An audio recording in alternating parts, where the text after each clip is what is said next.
Shalom, shalom, et soyez les bienvenus de nouveau dans la famille 15, le centre agapé de restauration d'équipements spirituels. Nous allons aujourd'hui arriver à la conclusion de notre étude sur les disputes dans le mariage. Nous avons, sinon du moins les querelles dans le mariage. Nous avons commencé ce thème il y a un peu longtemps. Et nous avons pu parler de beaucoup de choses. Référez-vous aux parties 1, 2, 3 et 4 pour ce dont on a déjà parlé. Aujourd'hui, je voudrais aborder l'aspect de combat dans le mariage. Est-ce que le mariage est un combat de boxe ou une querelle de rue? Donc, si je vous posais la question, quelle est la différence entre un combat de rue et la boxe? Quelle est la différence? Évidemment, tous les deux sont des combats. Donc, quelle est la différence des deux? Ce sont les règles, les règlements. Les règles, c'est ce qui fait la différence entre le combat de rue et la boxe.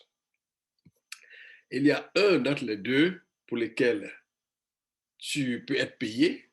Le combat de boxe, c'est un combat, on te paye pour faire ce combat. Mais le combat de rue, c'est un combat et on te met en prison si tu fais ce combat. Donc, ils sont tous les deux des combats.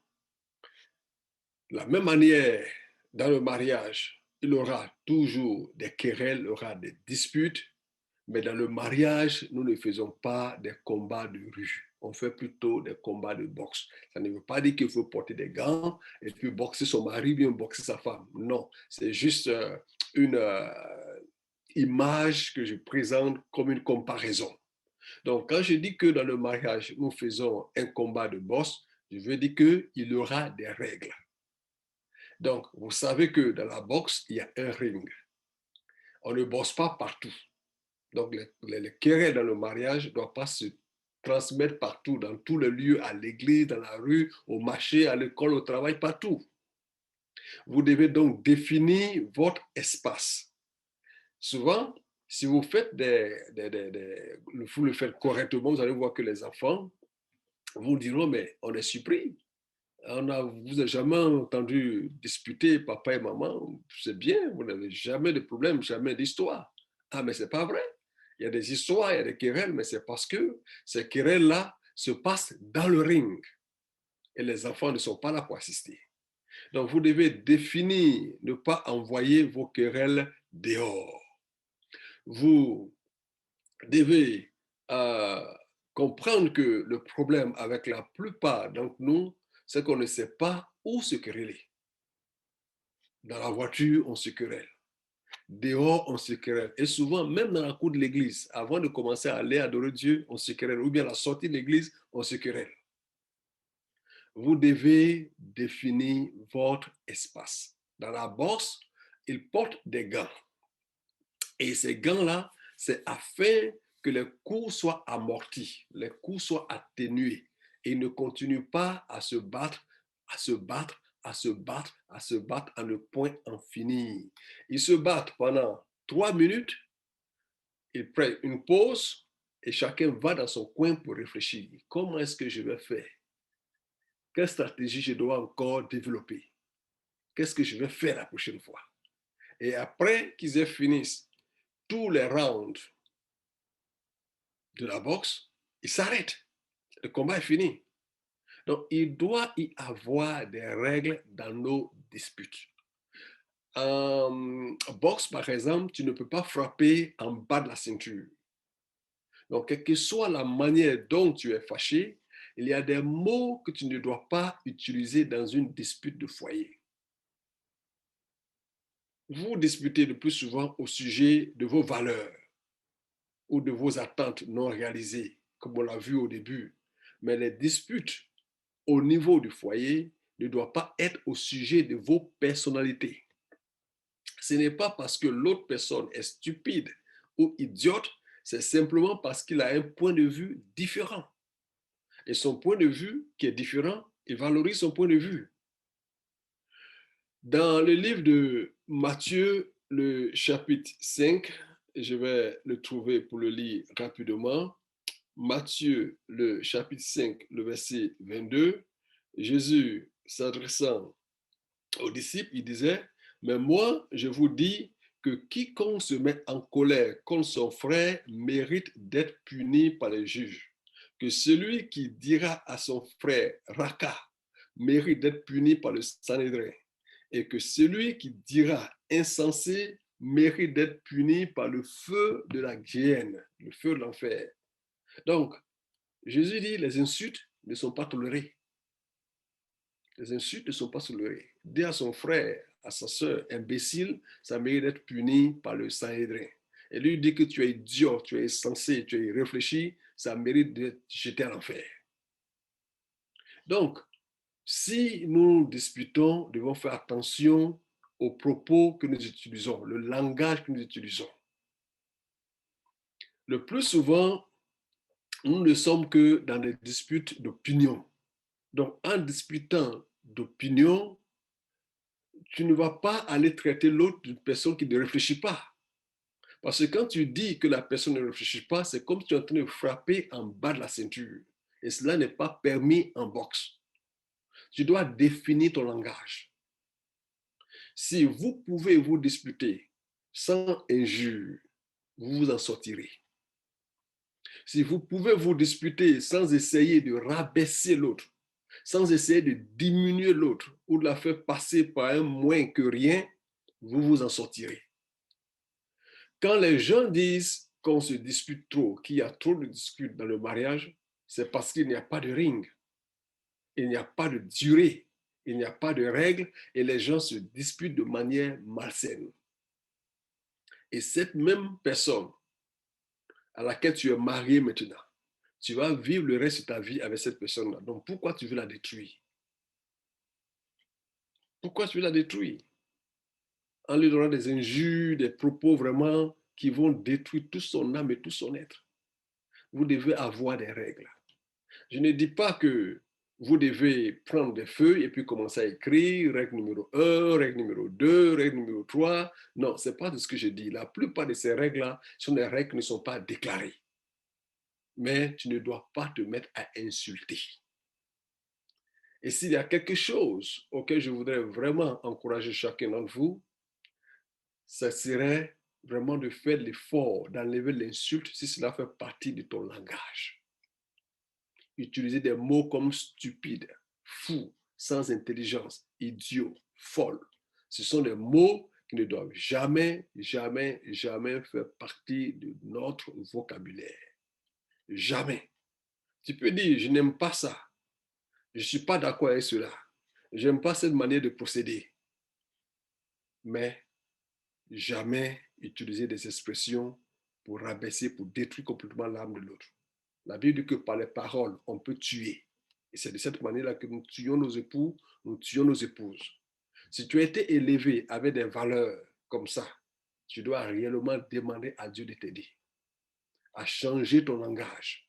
Parce que les disputes qui détruisent les foyers, ce sont les coups en bas de la ceinture. Et dans la bosse, tu ne peux pas te permettre de faire ça. Tu ne peux pas mordre l'autre. Tu ne peux pas cracher sur les gens. Vous connaissez l'histoire de Mike Tyson. Il a essayé cela une fois. Il a mordu, il a perdu le combat. L'une des choses que j'ai vues dans la boxe, c'est que quelle que soit la sévérité du combat, ils se retrouvent à la fin et s'embrassent parce qu'ils ne sont pas réellement des ennemis. Vous devez donc apprendre à vous battre proprement et vous disputer proprement. Vous devez apprendre à définir le but de la dispute. Pourquoi est-ce qu'on se dispute? Si la dispute est par exemple au sujet de l'argent, il faut réfléchir. Prenons le temps pour réfléchir. Et demandons-nous, quel est le problème au sujet de cette dispute? Que voulons-nous atteindre à la fin de cette dispute? Quel est le but de cette dispute? Absolument, le plus souvent, la raison pour laquelle vous disputez au sujet de l'argent, c'est parce que l'argent n'est pas suffisant. Et si l'argent était suffisant, peut-être que la dispute n'allait pas totalement disparaître, mais elle allait être réduite. Mais parce que ce n'est pas assez, vous disputez fortement. Donc pourquoi ne pas faire face au vrai problème, qui est le problème de manque d'argent? Au lieu de dire que toi, c'est parce que tu gères mal l'argent, ou bien toi, tu n'apportes rien du tout, tu n'apportes pas d'argent. En fait, dans le mariage, l'argent de tout le monde appartient au mariage. Je ne dis pas qu'il n'y a pas de bulletin de paie avec ton nom là-dessus, mais je suis en train de dire qu'une fois que l'argent rentre dans le mariage, c'est l'argent de la famille, de toute la maison. Cet argent-là quitte la comptabilité de ton service et arrive dans ton compte. Cet argent n'est plus à toi seul. Ça appartient à toi, à ta femme, à tes enfants. Certains mariages gardent un compte, deux comptes, trois comptes, un compte à son nom, un compte à mon nom, un compte à nos noms ensemble. Ce n'est pas là le problème. La chose la plus importante est que tu reconnaisses que tout ce que j'apporte est pour nous. Et tout ce que tu apportes est pour nous. Donc, quand nous pensons à notre revenu, nous n'y pensons pas indépendamment, nous pensons à ce que nous faisons ensemble. Et tout ce qui est fait au nom de la famille est partagé. C'est pour vous deux. Si ma femme paye la facture, c'est comme c'est la famille qui a payé, c'est pour la famille. Si nous associons ensemble pour payer la facture, c'est la famille qui a payé la facture. Si je paye la facture, c'est la famille qui a payé la facture. Donc, il n'y a pas de comptabilité. Pour dire, tu te souviens, la dernière fois, c'est moi qui j'ai fait ça. Tu te souviens, c'est moi qui j'ai acheté telle chose, c'est moi qui j'ai réglé cette chose-là. En général, lorsque les gens commencent à parler de cette manière, c'est parce qu'il y a une personne qui se cache. Et malheureusement, il y a des gens qui se marient et qui cachent leur argent. Si tu veux cacher ton argent, pourquoi tu es marié? Reste tout seul et garde ton argent. Tu caches ton argent, tu caches ta nourriture, tu caches ta pommade, tu caches ton savon. Souvent, les choses que les gens font, tu te poses la question, pourquoi est-ce qu'ils sont mariés? Qu'est-ce que tu ne peux pas partager? Si tu ne peux pas partager la nourriture, tu dois cacher ton propre lait, ta propre sardine. Ça devient vraiment quelque chose de compliqué. Donc, c'est important que nous créions un cadre pour nos disputes.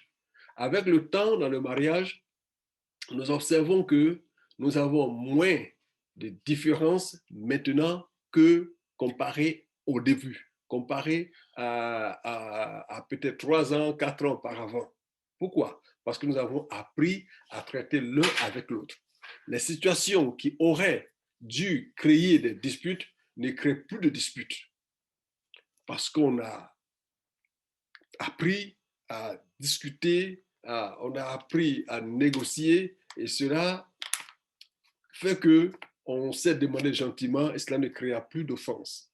Souvent, c'est à cause de la manière dont tu demandes ou la manière dont tu donnes ton opinion que certaines disputes peuvent s'élever.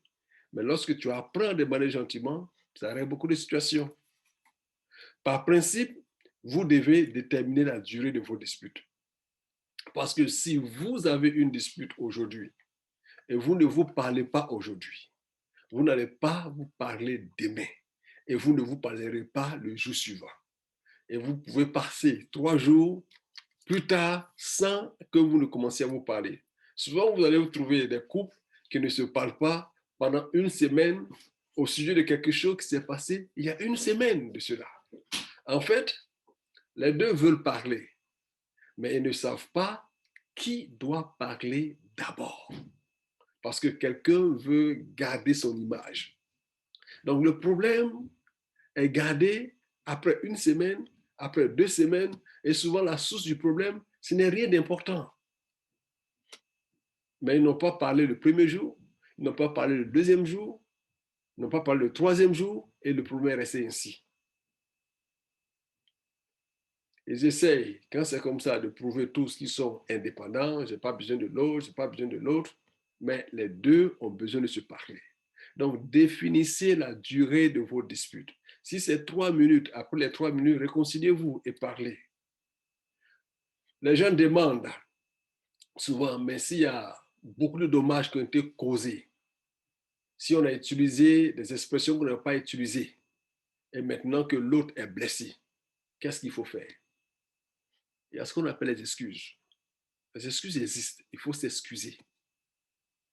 Et s'excuser, c'est quand tu dis, je me suis rendu compte que j'ai fait une erreur. Je m'excuse. mais dis-le comme si tu étais vraiment désolé. Pour plusieurs couples, cela prendra peut-être du temps pour rebâtir la confiance brisée. Mais si tu tiens vraiment, et surtout pour les hommes, si tu as vraiment blessé ta femme, et une femme blessée, c'est une entité totalement différente. Tu ne vas pas la reconnaître. Si tu l'as réellement blessée, ne t'attends pas à ce qu'elle te sourie quand tu as venu t'excuser. Les femmes ne sourient pas comme ça. Tu dis, je m'excuse. Et puis, elle va dire, mais j'ai dit, je m'excuse, non?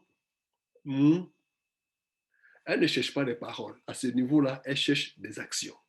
Donc, si tu dis, je m'excuse, et qu'elle dit, cela peut t'emmerder, mais calme-toi. Elle a entendu, mais elle voudrait voir si ce que tu dis est vraiment ce que tu veux dire.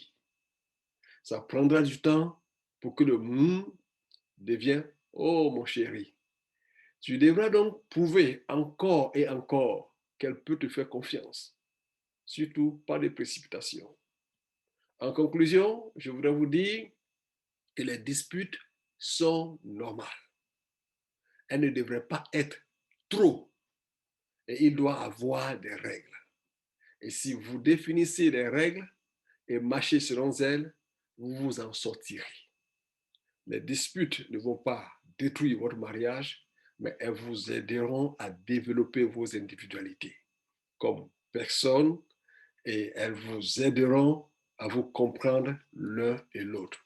Que le Seigneur nous bénisse, que le Seigneur nous aide à pouvoir faire de ces quelques mots, de ces quelques enseignements, quelques pensées, un instrument pour nous aider dans nos foyers. Demeurez absolument bénis et nous nous reprendrons une prochaine fois. Shalom.